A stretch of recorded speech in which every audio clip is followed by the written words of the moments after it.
Okay, welcome back to Unit 1. Today we're going to look at the physical processes of plate margins. So, on this spread you'll find out about the physical processes at plate margins and basically what happens there. So, if we're looking at what happens, this here is an image of the Eyjafjallajökull eruption in 2010. It's quite unique in a sense that it's a shield volcano, but we can see there's an eruption of lots of ash, and that doesn't tend to happen.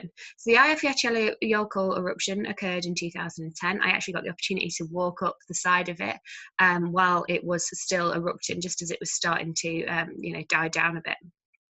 And the ash was ridiculously thick, like it was up to almost knee height when you were walking up the side of the volcano. So a little bit of background then. So Iceland is a country in the North Atlantic Ocean, okay? It sits on the plate margin between two different tectonic plates. So you've got the North American plate and you've got the Eurasian plate. And it's a constructive plate margin, which means those two plates are pulling apart from each other.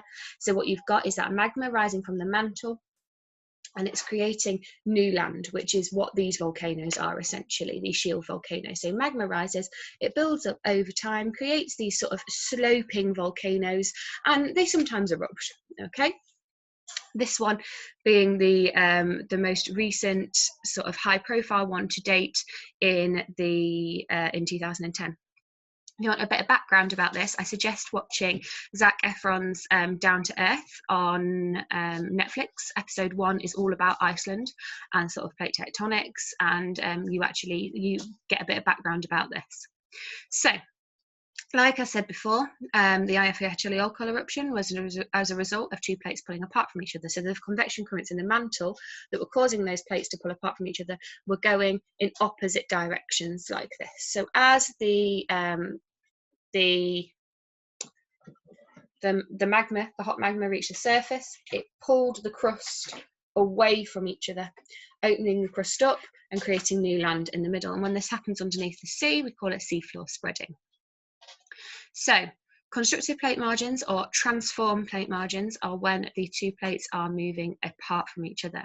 Destructive plate margins are where the two plates are moving towards each other. Remember that you can also get a collision plate margin within that sort of bracket of a destructive plate margin. And then you've got your conservative plate margins where they're sliding along past each other. Now that can mean in the same direction, just at different speeds, or it can be opposite directions. But they just basically catch on each other, stop moving for a while, pressure builds up, and then eventually that pressure becomes so much that the rock that is caught on breaks, and it causes it to slip really quickly, and that's what causes that violent shaking of the earth and the earthquake. Okay, so in an exam you might be asked to calculate the average speed at which a plate moves per year. It'll do it. You'll be given scale on a map and be expected to do that. And so in our exam skills section, I will go over that in those videos. So, constructive plate margins then, it might help you to see this diagram. What you can see here is this magma is rising from the mantle because of hot convection currents, and one is pulling this way and the other is pulling this way, so away from each other, and these convection currents are going to be going round. I'm going to draw them on for you because I feel like it may help. So I'm not going to do it in any fancy colours, I don't want to waste any time, but they are going to go round like this, if that makes sense. Ooh, that one's a bit bigger. Okay, and they're going to go round, and what that's doing is pulling those plates apart from each other. And here you've got Iceland or the Azores, and then along sort of the line you're going to have a ridge of land as the two plates pull apart from each other, where new crust is created. This is going to be under the sea because it's under the Atlantic Ocean, and we call this the Mid-Atlantic Ridge. Oh, let's get rid of those drawings. So,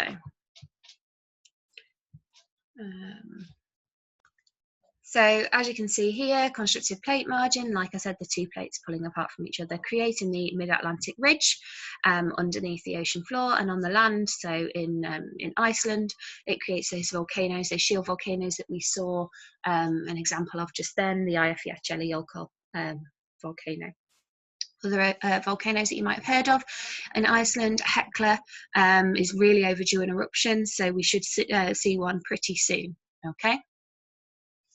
Now this lava is particularly fluid, it's really thin, it's not very viscous, which means it runs a long way and it creates these sloping sides as those layers of lava build up, which is why we get a volcano with this sort of shape. So I'm going to draw it here, nice and gentle. Okay, and you'd probably have your eruption around there. Okay, and your lava is going to run gently down and build up in layers down the mountainside. And the reason it's so slopey is that rather than it being steep, is that lava is able to run a really long way, so it lays down in really thin layers. Okay, let's clear those drawings. If we move on then to a destructive plate margin, we can see here that we've got the oceanic crust and we've got the continental crust. Okay, now remember I said to you that the oceanic crust was a lot thinner, but it was more dense, it was heavier. So what's going to happen when the two meet is that the oceanic crust is actually going to sink below the continental crust. It's going to be forced due to gravity, etc., underneath that continental crust, and that bit where it goes underneath the continental crust, so this bit here is known as the zone of subduction, because that we call it subducting when that oceanic crust goes underneath that continental crust. What this tends to do then is form something called a deep ocean trench. We can see an example here, which is along the Peru-Chile deep sea trench off the coast of South America. And that's because one plate is being forced down underneath the other. It's creating that V shape, and then you end up with a trench in the ocean.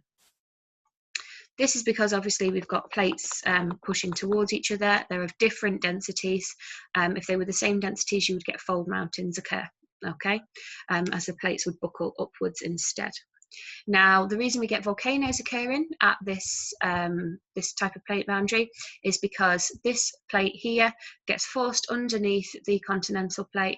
It is broken down, it melts almost. There's obviously a lot of water in this plate as well, so it's creating lots and lots of steam, lots and lots of pressure, and there's nowhere for it to really go.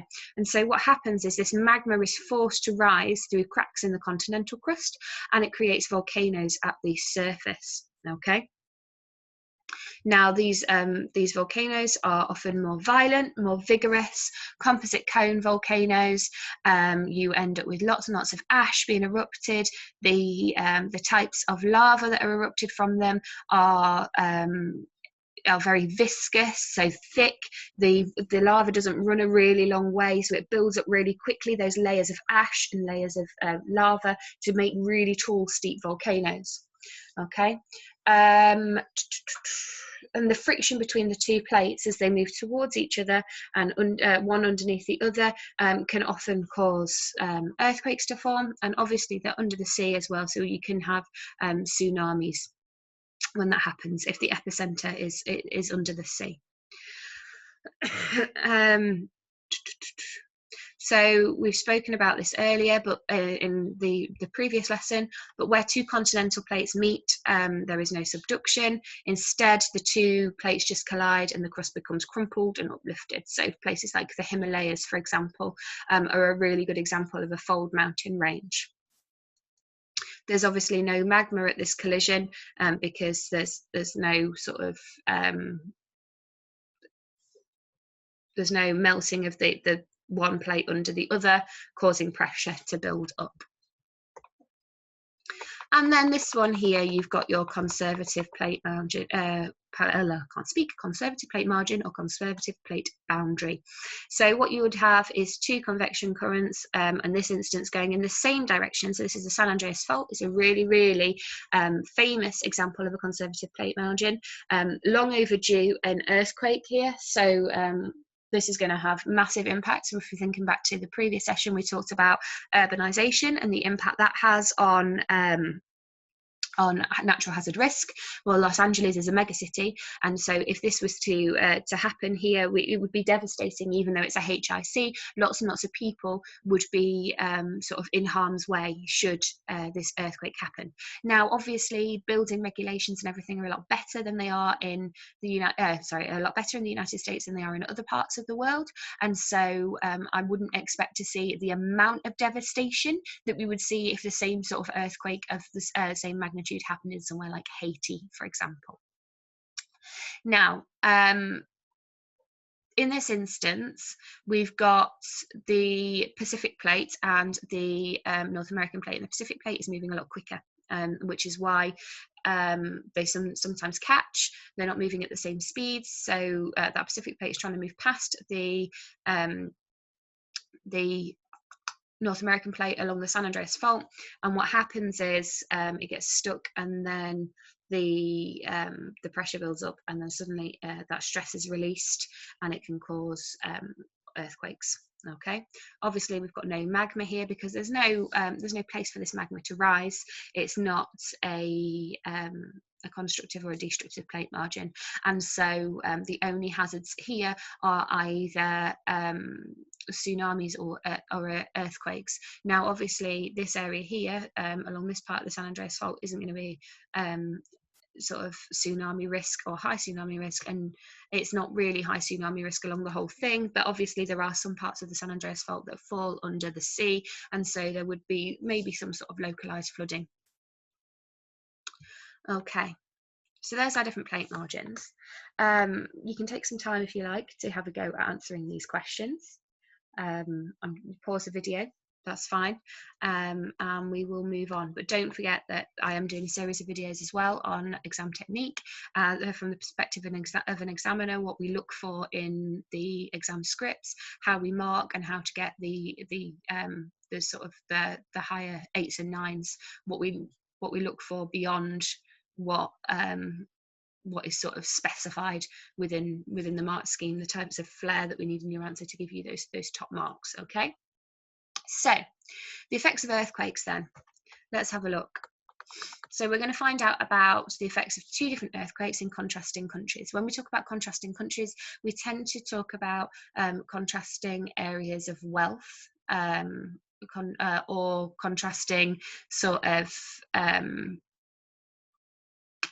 circumstances. So it doesn't necessarily mean wealth, but with regards to the spec, it often asks us to look at either an LIC or an NAE, and then compare that to a HIC.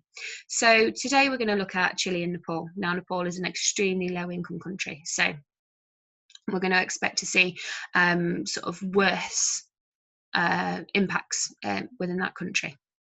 So earthquakes can have both primary and secondary effects, and they affect people's lives. So you've got primary effects ranging from death, injury, ground shaking, all of these types of things, to secondary effects such as tsunamis, fires, landslides, whatever it might be. Okay.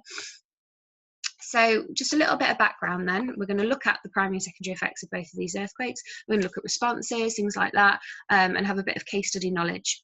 But we also need to have a bit of background around the sort of economic circumstances within these countries. So if we're going to look at development indicators then, we're going to look at gross domestic product, which is a measure of wealth, and the Human Development Index. Now, the Human Development Index is probably one of the most reliable types of development indicator, because it's like an amalgamation of different development indicators looking at wealth and social indicators and coming up with a score for that country. So it doesn't just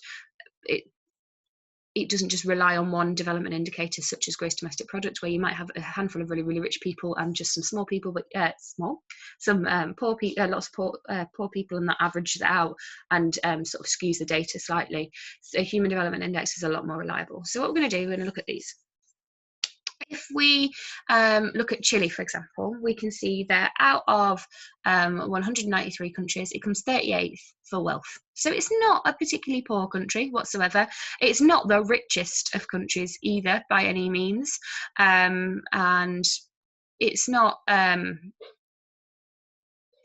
if you went there, you wouldn't see, you probably see some poverty in some areas, but it's not to the extent of what you see in other parts of South America. If we look at the Human Development Index, though, we can see that obviously it drops to 41st out of 187 countries. So in terms of wealth, it's pretty high, but other development indicators, usually your social ones, such as things like education, literacy rate, that kind of thing, numbers of doctors, they're going to be a lot lower in Chile than in other countries, perhaps with a similar level of wealth.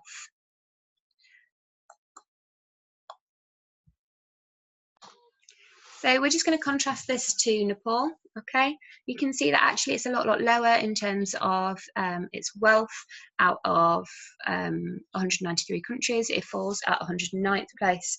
But if we then compare that to the Human Development Index, you've got a lot more, which is a lot more reliable. We can actually see that its sort of level of development is a little bit lower at 145th place out of 187 countries. Okay, if we compare this to the UK, though, we can see that, just for some sort of comparison, we can see that the UK actually outperforms both countries in terms of its GDP, so gross domestic product, and wealth, and overall with the Human Development Index as well. So what you've got realistically is sort of quite a high income country, a fairly sort of middle income high income country, and then a very sort of low income country over here. Okay, Chile would be classed as a HIC. It's not the richest of HICs. So if we look at both of these places, then Chile, what it would be like if the ground shook beneath your feet for 3 minutes. So we're going to imagine what that would be like if the ground shook beneath your feet for 3 minutes. What would happen? You'd probably fall over, but what would happen to the things around you? That's what I want you to imagine while we're going through this. So in Chile, on the 27th of February 2010, an extremely powerful earthquake measuring 8.8 on the Richter scale. So we don't always use the Richter scale anymore, it's quite outdated.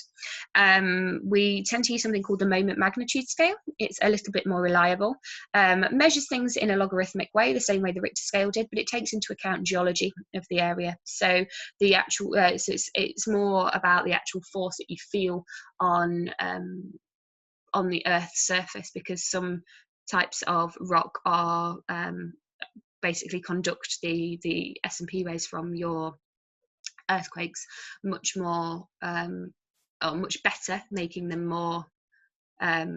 felt more at the surface, whereas others insulate them and make them feel that actual sort of feeling of the earthquake, even though it's probably quite powerful, would be lesser at the surface. So we've moved towards the moment magnitude scale, but in this case, this was measured in the on the Richter scale. So we're going to look at that and bear that in mind when we're analysing these two earthquakes. So it was an exceptionally powerful earthquake. 8.8 is huge, okay? And it struck off the coast of central Chile. We're going to have a look at that on map B just now. So you can see that it occurred off the coast of central Chile, which is sort of over here. And it lasted for around 3 minutes. The earthquake occurred at the destructive plate margin between the Nazca Plate and the South American Plate. The Nazca Plate is moving beneath the South American Plate, so it's being subducted. If we go back to this diagram here, it's actually this bit that you can see. It's this diagram of this area. So you've got the Nazca Plate being subducted underneath the South American Plate along the Peru-Chile deep sea trench subduction zone. Okay.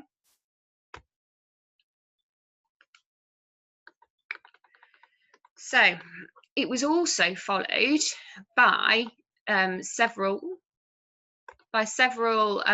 smaller aftershocks as well. So they weren't as big, but aftershocks, when you've already got damaged buildings, people that are already like terrified because this has happened to them, can also be just as devastating because the infrastructure is already damaged, so it's weaker. So if an aftershock happens, even though it's not quite 8.8, it can still be devastating. Because the earthquake occurred out to sea, there was tsunami warnings. There always is when you have an earthquake under the sea. And waves raced across the Pacific Ocean at speeds of up to 800 kilometers per hour. So really, really quick. All right. If we compare that then to the Nepal earthquake, which struck on the 25th of April in 2015, it only measured a 7.9 on the Richter scale. So it was quite a lot smaller than the Chile earthquake. The epicenter was about 80 kilometers or 50 miles northwest of Nepal's capital, and Nepal's capital is Kathmandu. I've also been there. It's lovely. And it happened in sort of the foothills of the Himalayas. So if we have a look at the map C, we'll be able to see where that happened. So you've got the epicenter up here. Kathmandu is here. So it was northwest, all right, in sort of the foothills of that area.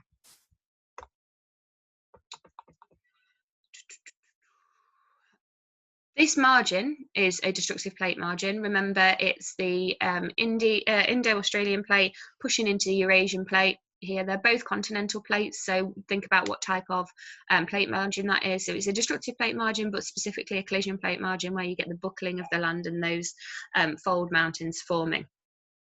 So collision plate boundary, what you've got then for this earthquake to occur is that pressure building up. Okay, that pressure between the two plates as they push against each other, and then suddenly one just moves and it causes those plates to shift very quickly, those mountains to grow slightly, and you end up with a quite a substantial earthquake event. Now, it's important that you know that this earthquake was very shallow. When you've got a deep focus earthquake, so that earthquake is really deep underground, it's got lots and lots of rock above it to dissipate the earthquake's energy in. So even if it was quite a strong earthquake, by the time it reaches the surface, you don't feel it as much. Now, you would still feel it, but it wouldn't be as destructive as if it was a shallow focus earthquake, because if the shallow focus earthquake, which this was in Nepal, it's only just under the surface really in terms of how deep it was. It was only 15 kilometers, which isn't a lot when we're talking about earthquakes. And so there wasn't a lot of rock for that to be dissipated, that energy to be dissipated in before it reached the surface. So it was felt stronger at the surface, and the destruction was a lot more catastrophic because of that. This basically resulted in severe ground shaking, and because of the sort of topography of the area, it being in the Himalayas, there was lots of landslides and avalanches, okay, which was sort of secondary impacts of this type of natural hazard occurring. So you've got three types of natural hazard in the area. The earthquake caused damage hundreds of kilometers away in India, in Tibet, and in Pakistan, so in the surrounding countries as well. So it was really, really strong. If you have a look here, we can see that obviously our dark red areas are where it was felt most severe, and then as you move out sort of Kathmandu into Pokhara, and then sort of into parts of India over here, and parts of China, you're going to experience sort of light shake intensity around there.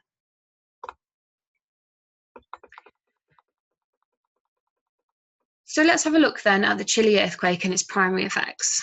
It's going to have caused a lot of damage. There's no doubt about that. It was an 8.8 on the Richter scale. So around 500 people were killed, 12,000 injured, and 800,000 people in total were affected by this. So huge numbers we're talking about here. 220,000 homes and 4,500 schools, 53 ports, not airports, and 56 hospitals and other public buildings were destroyed. So lots and lots of infrastructure was just destroyed. This meant that people couldn't just return to normal after this. There was huge economic and social losses.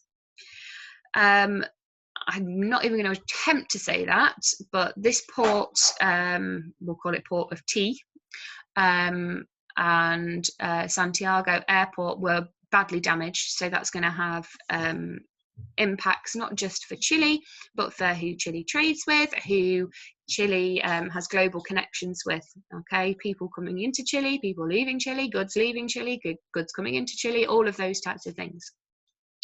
So much of Chile lost power, water supplies and communication. So that infrastructure was damaged, which means that it's harder for you to work out, you know, who's sort of missing, where people are, who needs rescuing. Okay, without that infrastructure, it's quite difficult.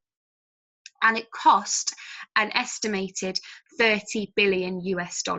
Okay, to help all those people that needed help to recover. All of those different costs added up. If we look at the secondary impacts then, so they were your primary impacts. If we look at our secondary impacts, we can see that 1,500 kilometres of roads were damaged, mainly by landslides. Okay, so they're going to need repairing. You've got remote communities have also been cut off for many days as well. So there's no sort of, if you can't get to those communities, you can't communicate with these communities because power lines and things are down, and there's no sort of phone reception, all of those kind of things. This means that these communities are exceptionally vulnerable, and because of the nature of Chile and the types of different communities that you have, some different communities tend to lead a more nomadic lifestyle, and you would need to do something about rescuing those communities, particularly if they're cut off from larger areas. Okay, because you don't know the risk that those people are facing. Several coastal towns were devastated by tsunami waves. Okay, so that means you've got severe flooding, you've probably got people drowning, damaged buildings, lots of things being swept away as well. You can picture this, you've seen images, I'm sure, on the news, in geography lessons and video clips and things of tsunami waves.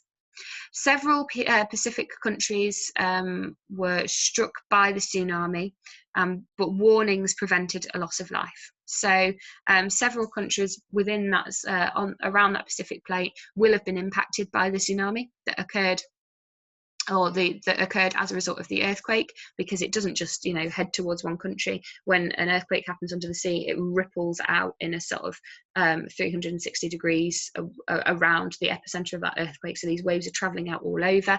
But because there was tsunami warning systems and things in place, it meant that these countries were able to put in sort of evacuation notices, and it meant that people were protected from death. I do apologise if you can hear my dog drinking some water.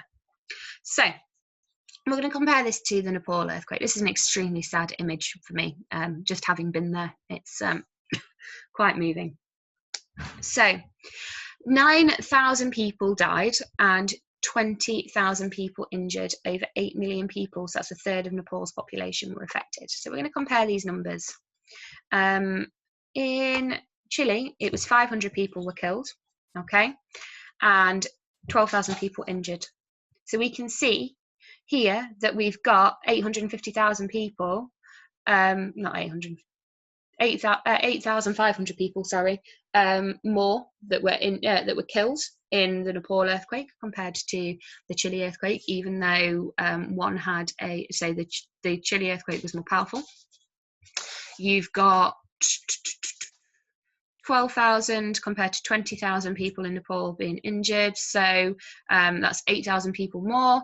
And then you've got 800,000 people affected compared to the 8 million people affected in Nepal. So it's clear then that sort of your economic status as a country, whether you're a HIC, an NE or an LIC, is going to have massive sort of impact or consequence when it comes to the effects felt from natural disasters.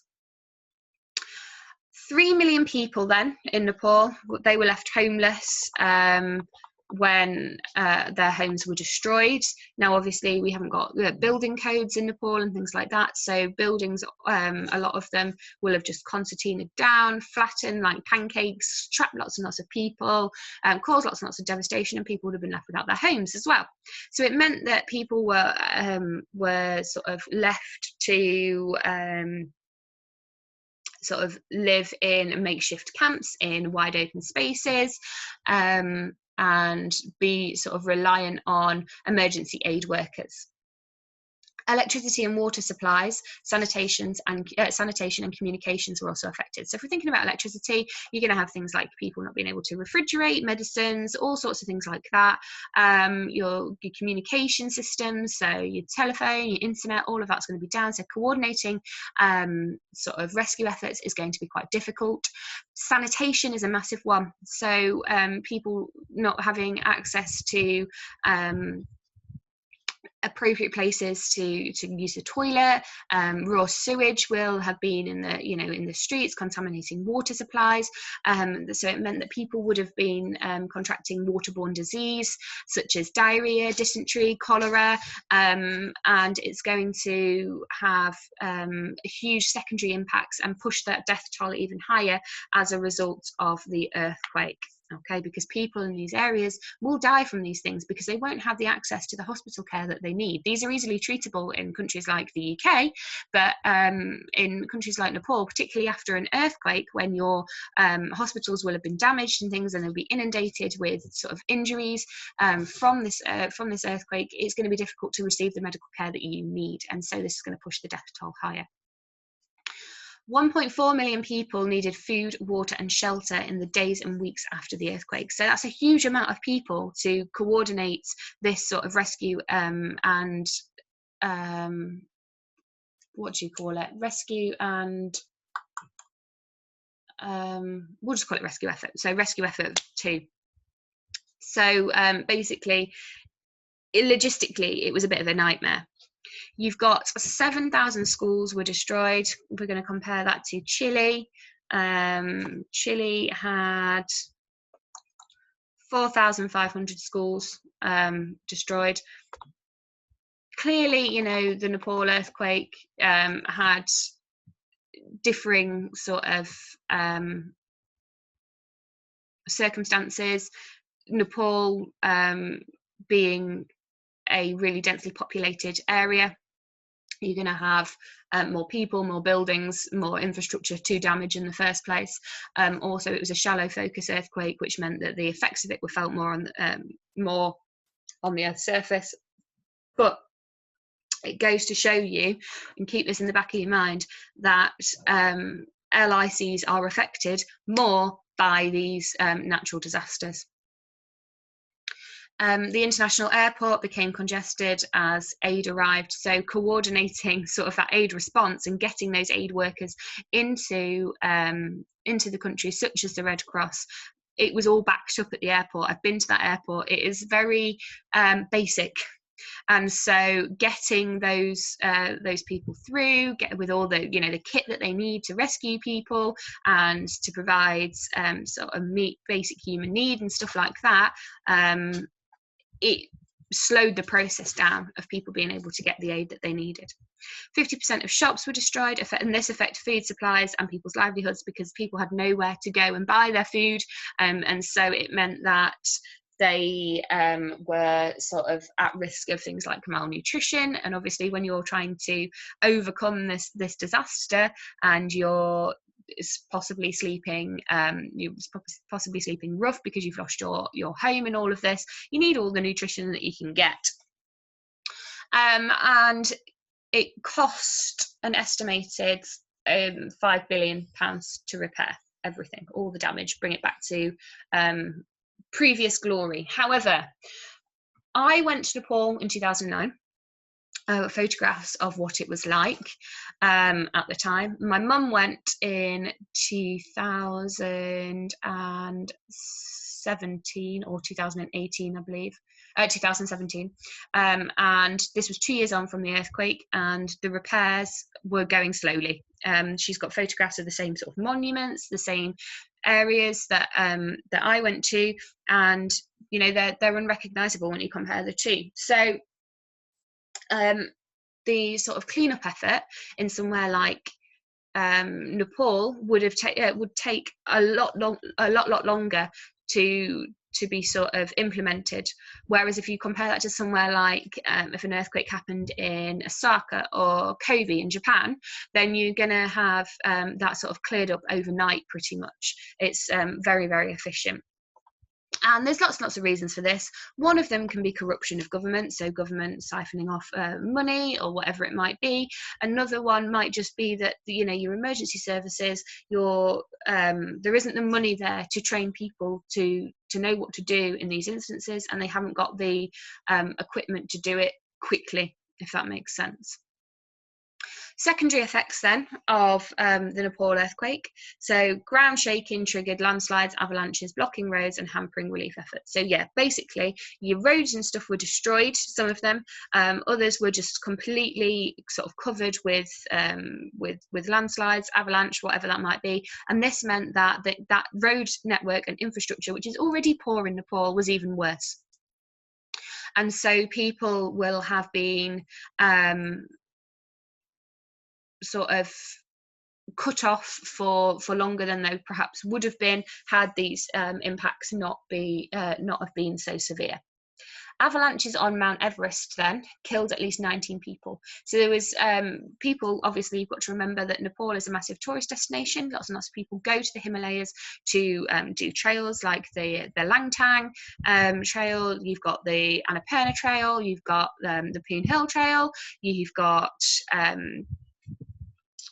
also people trying to scale, you know, the tallest mountain in the world, Mount Everest. And so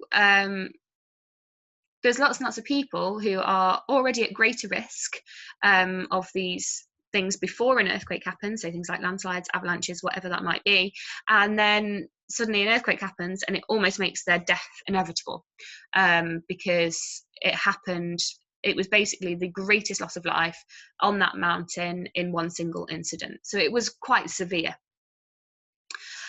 You've got an avalanche in the Langtang region, left 250 people missing. A landslide blocks the Kali, I can't say it, Kali Gandaki River in 140 kilometers northwest of the capital of Kathmandu. This caused many people to be evacuated in case of flooding as well, because that water would have backed up. And these rivers can, because of the types of rain that you get in these areas, you're going to get relief rainfall. It can fall quite quickly, and these rivers can become inundated with water and exceed bank full discharge quite fast. So if you're blocking that flow of the water, that water is going to back up as well. So it could have had catastrophic impacts in terms of flooding. And the earthquake occurred on land though, so it did not cause a tsunami, which was welcomed. But obviously Nepal, being a landlocked country, it's not really at risk of a tsunami unless something catastrophic happens to cause one. So as always, pause the video, have a go at these activities, stretch yourself as well and do the practice question if you can. I am obviously doing the different video sessions on exam technique and what examiners look for in your responses. Okay, so quickly, we're just going to finish with responding to earthquakes then. So We've got two different types of responses in the same way we've got two different types of effects when we look at natural hazards and the impacts that they have in different case studies that we look at. So in the same way that you've got primary and secondary effects, you can have immediate and long-term responses. So your immediate responses are basically the things that you do right away to lessen the impact of the devastation. So it might be things like looking for survivors, rescuing survivors, keeping them alive, providing medical care, food, shelter, that kind of thing. Whereas your long-term response is going to be like your rebuilding, reconstruction, trying to put people's lives back to normal. So we're going to compare the responses then in Chile and Nepal. Earthquakes in Chile are quite common. Destructive plate boundary, which is moving quite quickly as the Nazca plate moves into these South American plate. You've got lots of local communities and the government, and they were prepared, and they basically know how to respond quickly and effectively to an earthquake. So it's about having that sort of those earthquake drills and things like that that mean that people know how to respond. Chile had the money as well, because with its economic sort of status, it had the money to support people and to rebuild. Now, obviously, it's not the richest of HICs, but it had the means to do that. And so it was able to recover quite quickly. Earthquakes in Nepal, they're not uncommon, they happen. And scientists have identified a pattern of large earthquakes in the region sort of every 80 years or so. But despite these warnings and new building regulations, little has been done to prepare the city and the country as a whole and its people for when an earthquake strikes. And the reason being, the coordination isn't there, the education around what you need to do isn't there. Getting people to do these earthquake drills and things is difficult because you've not got there's children that aren't in school. There's getting the message out is quite difficult within communities that haven't got that established network of common infrastructure around places.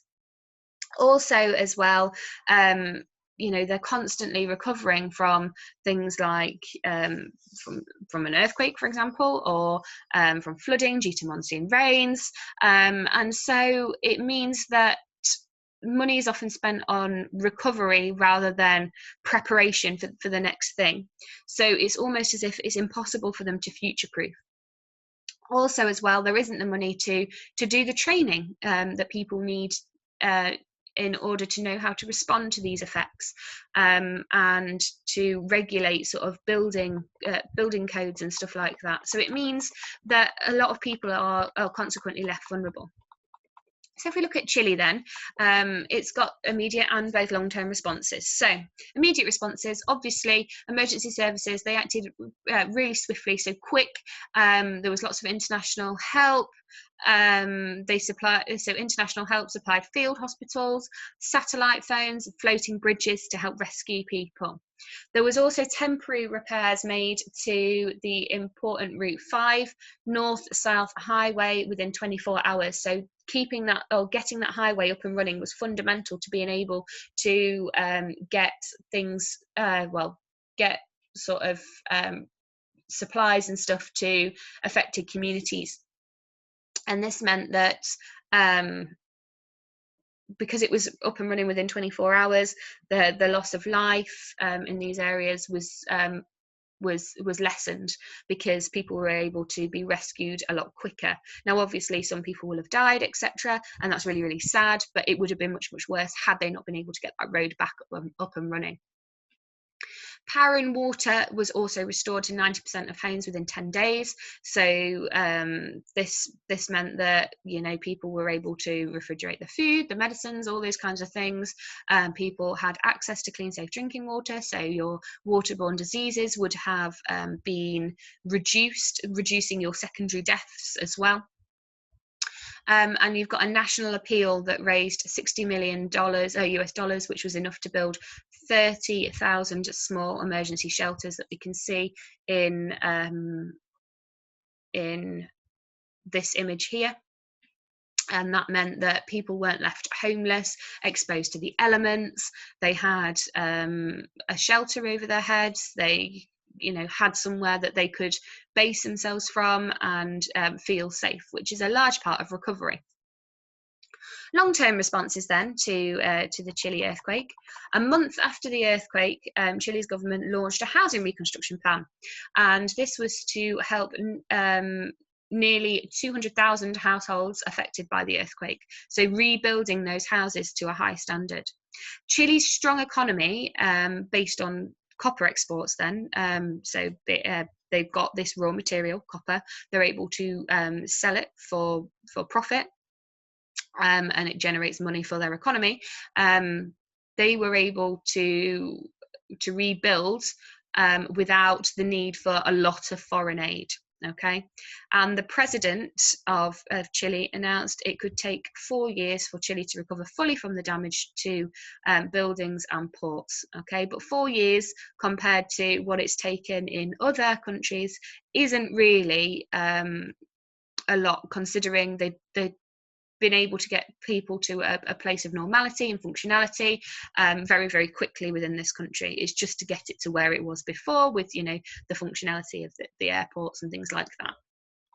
If we compare this to Nepal then, so our immediate responses, we've got the need for rubbles to be shifted, rescue dogs to come in and sniff out survivors and dead bodies and things like that. You've got listening for survivors as well needs to take place. All this searching for people will have had to have taken place in a large amount of rubble. Remember, it's a highly populated area, densely populated. There was a lot of buildings that sort of concertinaed and flattened and trapped people. You've got people, you're going to have to take into account the local knowledge of people when you're searching for survivors, because they will know where people were at the time, where people were likely to be, what sort of your greatest challenge that you might face when going into buildings, all these sorts of things that you wouldn't know as a rescuer, but local people would. So you've obviously got that to contend with as well. You've got the need to lift equipment up and over sort of huge piles of rubble. Weak buildings are in a danger of collapsing, and this can cause further deaths. And then you've got video cameras to see inside collapsed buildings so that you can identify survivors within there and sort of assess the need to go into those buildings, rather than putting yourself at risk should there be no one in there. So that's what your search and rescue team will have been doing. Water and medical support arrived quickly from countries such as the UK, India and China. But they didn't want to allow in lots of foreign aid at the time. It was sort of, we want to sort of quell this, we want to squash it down. We don't want the world to see how vulnerable we are at this point. Helicopters rescued many people caught in avalanches on Mount Everest and delivered supplies to villages cut off by landslides. Okay, so helicopters were pretty fundamental in that response. 500,000 tents were needed to provide shelter for the homeless, because there was just so many households left homeless. There was also financial aid pledges from many countries around the world. Field hospitals were set up to support overcrowded main hospitals. A lot of these field hospitals came from China, and they did the rural communities to the north of the country. 300,000 people migrated from Kathmandu to seek shelter and support with families and friends, because obviously Kathmandu was really sort of hit hard. There was a lot of damage to the capital city, and so people will have migrated away from that capital city to areas possibly less affected, to live with family and friends there, so that they could have that support and that family unit that people seek at that time. Social media was widely used in search and rescue operations, and satellites mapped damaged areas as well. So Nepal long-term responses then.